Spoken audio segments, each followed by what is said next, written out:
ඉතින් දැන් සචින් නවලට උච්චර බය වෙන්නේ. ඔක තියන්නකො පැත්තකින්. සචින් ඒක එපා කියන්නේ. ඉතින් සචින් නවලට ඔහොම බය වෙලා හරියනවද?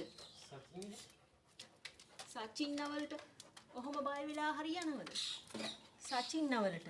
ඉතින් අචින්න පත්තු කරන්න ඉපෑ. එන්නකො. දැන් ඉතින් මොකද කරන්නේ මේ බය ගුල්ලට අපි?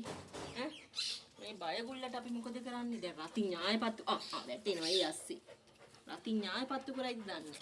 මේ බය වෙලා ඉන්නේ ඔය. හොඳටම බය වෙලා මගේ ළඟින් හෙල්ලෙන්නේ. අම්මෝ මහ ලොකුවට අලි ඇඟක් තිනවා. අලි ඇඟ. සචින් නවලට බය. අනේ ඉතින් ඔක තියන්නනේ පැත්තකින්. සචින් නවලට බය වෙලා බය. අනේ මාව කන. ඔයා දන්නේ නැහැ බොරුවට මාව කන්න තමයි. සචින් නවලට බය වෙලා මෙහෙ එන්න. මෙහෙ එන්න. මොනවා හරි අහුලගෙන ඉඳින් යන්න. එන්න. සචින් නවලට මගේ බය ගුල්ලෙක් මං